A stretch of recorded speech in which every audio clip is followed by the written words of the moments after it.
Let's face it, the president of the United States basically has dementia, is about 85 years old, and is just grandstanding around making zero sense. So, of course, this administration is trotting out failed drag queen, smoky eye sociopath, who we will refer to as Lil Smokey. They're trotting him out all over as the government is shut down. And JD Vance is far more nefarious, in my opinion, than Trump, because Trump's lazy. He's intellectually lazy. He's predictable. We know he's going to ramble. He's not even remotely entertaining. He's just gone out to pasture quacking like a duck. But Lil Smokey is sitting there primed and ready because he knows he can never win an election ever. He is unlikable. He polls abysmally. So they're trying to consolidate power so that when biology catches up to Kanks, he can step in and unleash terror on the American public more so than what they're doing right now. And here he is on Fox News being an absolute prick. Play the clip. Trump trolling him with 28 hats. Yeah, thank you, Lawrence. That's the most important part. There are also the Trump 2028 hats, which I think made the minority leader in both the House and the Senate very uncomfortable. But look, it was the four of them plus me and the president, and we were having a very good conversation about health care policy. But the president finally sort of threw up his hands and said, guys, let's absolutely work on this health care policy disagreement. We want to fix this issue for the American people, but we're not going to be taken hostage. We're not going to. Okay. First of all, they have the executive branch, they have the Senate, they have the House. They shut this down because they don't want to give anybody health care. They're going to fleece the working class billions of dollars and transfer it to all of these billionaires, which is so disgusting. But for them to think it's just hilarious to have the 2028 hats out shows you how unserious and disgusting this party. If Biden did something like that, Fox News would be hyperventilating around the clock. And I look at that and JD Vance is like, well, the president told them I really want health care and I want to work with you. Donald Trump didn't say any of that shit. Like that's way too coherent for Donald Trump. And I too, I'm offended by, it's just laughable. We're going to fuck all these Americans over, but isn't he just a gas? Well, and the reason they're trotting out this third term, you guys, is I'm serious about this. They know that JD Vance cannot win a general election. They know it. He is not well liked. When Trump put him on the ticket, he was seen as a liability. He doesn't poll well with the base or with the American public in general. Let's face it, he is a failed drag queen that trots around the United States acting like a nut with a smoky eye. Nobody likes this guy. And then here he is talking about racism, and he thinks this is just a real knee slapper. The sombrero thing, I mean, Hakeem Jeffries said it was racist, and I know that he said that, and I honestly don't even know what that means. Like, is he a Mexican-American? Of course he doesn't know what that means, because he has a brown wife. And on the campaign trail, he was interviewed, and he said, Usha can't help it that she's not white. He doesn't even stand up for his own wife and kids. He absolutely knows it's racist. He is a racist, and he is beholden to incredibly bizarre, weird, white supremacist gay Peter Thiel. And this is a weird group of people that have this crazy idea. And I don't know if they sit around and do drugs or if they think they're just so smart. I don't know what the deal is. But Peter Thiel and this guy named Curtis Yarvin, and then their little Smokey here, they literally want to launch something that's called dark enlightenment. And they want America to be run by a CEO, AKA a king. And they're dead serious about it. Kanks is just their Trojan horse to get in and consolidate power. And here's the kicker. This is such a layup for Democrats to talk about because Peter Thiel's not even a real American. That's the whole MAGA base shit.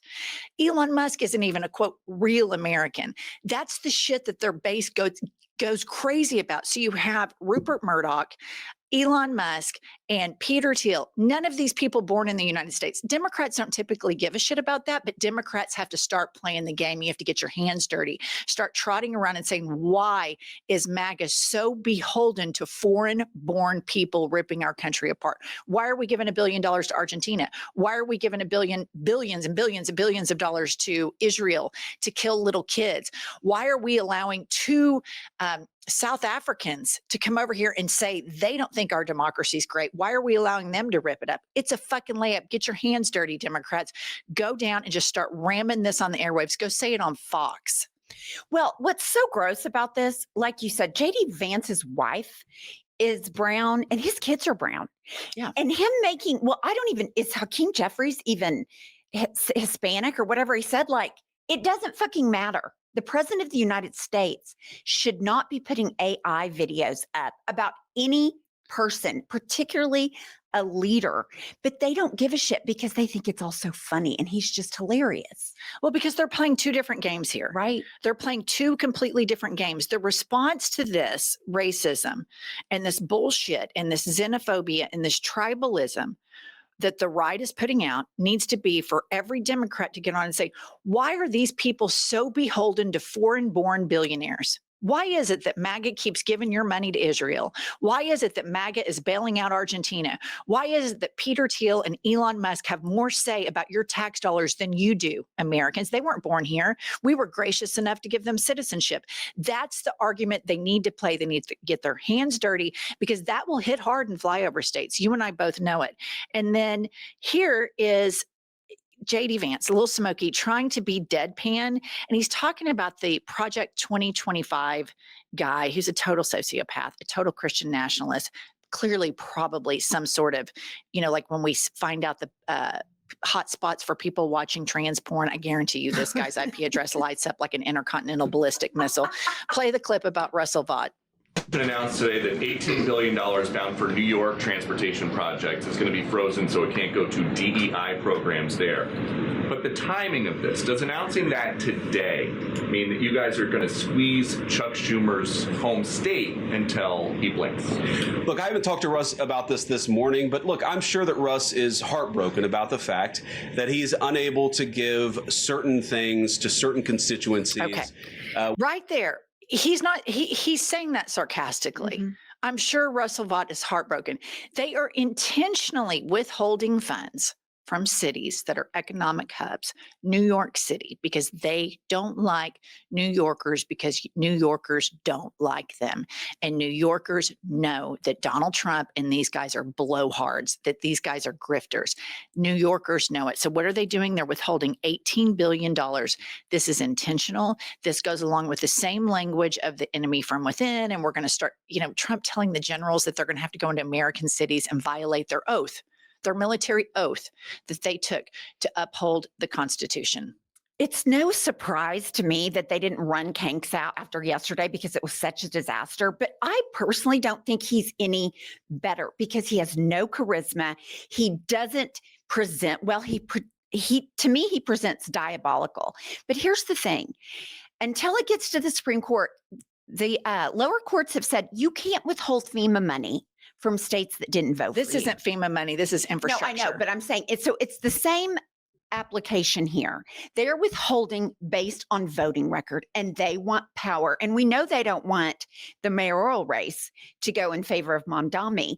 And it's so transparent. And this Russell Vought, he is running around doing all this because there's a government shutdown. He likes it. He likes punishing Americans, and so does this administration. The entire Project 2025 is an attack on marginalized people and poor people in the name of Christianity.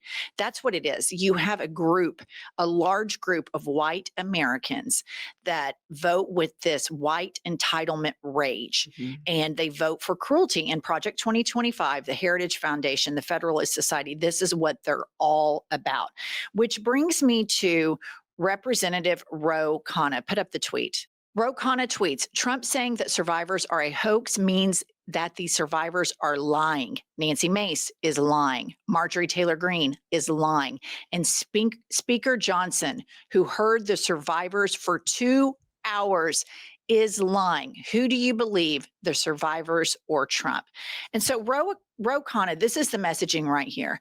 Very black and white, they're lying, and specifically honing in on Speaker Johnson. This guy, Christian signals, Jesus signals, God woke me up in the middle of the night, told me I was Moses. Moses Mike is the biggest charlatan, grifter, ass kisser on the planet. He weaponizes his faith to lure in rural voters to believe in him. And when you look at the rankings of his home congressional district, they are abysmal. All of the praying and all of the shit that he does and all of the Christian signaling has not helped the poor people in his jurisdiction. And it is just unbelievable how these Christians have risen to have this much power in the United States right now, from a guy who is the most corrupt person. I can't even imagine when I really stop and think about Kanks. And just in a week, he can do 25 impeachable things. And we just gloss right over him or giggle at him and all of this stuff. This is our country. Right. Like, I have kids that are, very young adults, one in college, one in law school. And they're not going to grow up having security, that they're not drinking bacteria, that planes aren't going to crash, that they're going to get weather alerts. Like those little girls in Texas, they didn't get alerts because we've defunded the National Weather Service. This is dire, dire shit. And then Ro Khanna just dropped another bomb. Ro Khanna says, I was sabotaged by someone in my own party for calling for Palestinian peace and statehood. The corrupt elite are trying to take me down for exposing their Epstein ties. I get publicly mocked by both sides for being a lone vote against defense contractor handouts. The elite see me as a threat to their greed and power, so they're doing everything they can to stop me because they can't control me like they control other members. I won't be intimidated. And Congressman Khanna has been a guest on this podcast a couple of times. And this is where rubber's going to hit the road, you guys. Hakeem is over his skis. Schumer is over his skis. There are so many other senators that are so beholden to Israel and war criminal Benjamin Netanyahu that they can't get out here and get scrappy the way we need them to. So I implore Ro Khanna and other members who are not beholden to these corporate interests to try to take over Democratic leadership right now. I know that sounds bold, but we're going to lose our country if they don't do it. Well, and we've already seen, we have fighters in this party, but they are stifled by this weak leadership. And one comment I wanted to make, because you said the Christians are the ones that are saying, we don't want to help the poor. We want to intimidate and belittle marginalized people. That's because they think they're better. And they think that being a racist is cool because they were chosen. And the hypocrisy is gross. And every single person that goes to their church on Sunday and raises their hand and acts like, oh, I'm just this great person, when they do not give a shit about poor people, it's because they think they're better. And they do not give a shit about brown and Black people because they think they're better.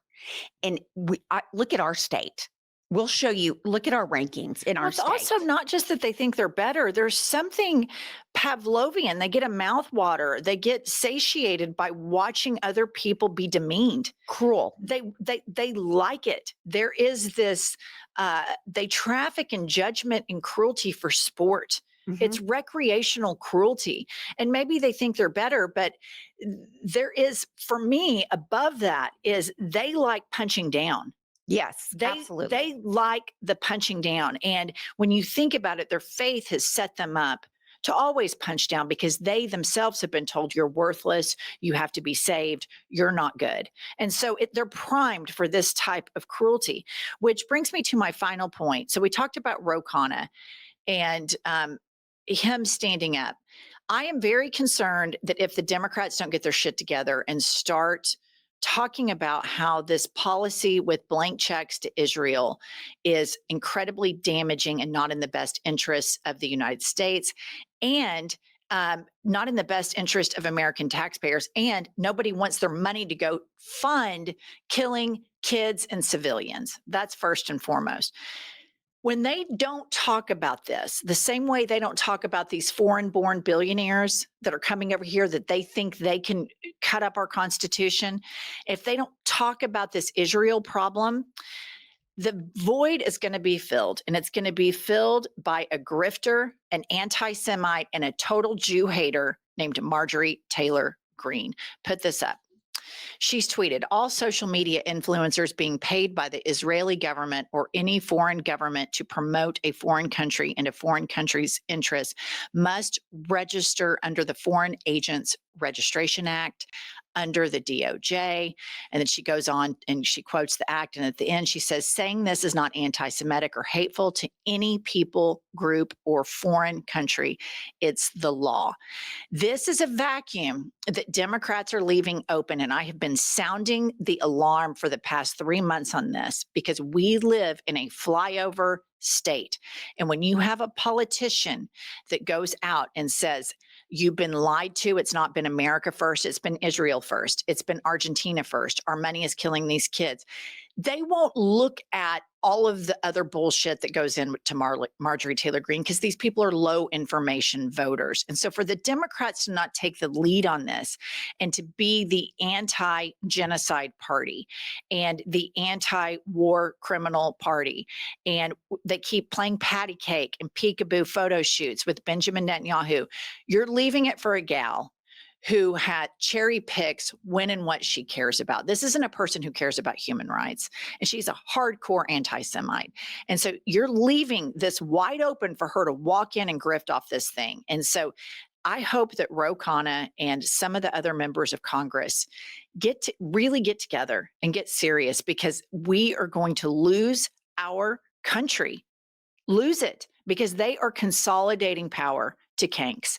And Lil Smokey is there. He will never fucking get elected. But the most dangerous, terrifying thing that can happen to us is for power to be passed on to him, because we will never, ever get it back because of all of these freak show South Africans that were born, and no disrespect to our South African listeners, you know what I'm talking about, the racist ones that support apartheid. You have Peter Thiel, born in Germany, raised in South Africa.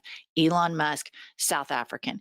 This is a huge fucking problem for the United States, and I don't know why the Democrats are not making this argument. Who the fuck do these assholes think they are, coming into our country and deciding they don't like our Constitution? It's unbelievable. All right, that's all we have for this episode. Please like, subscribe, and we'll see you all later.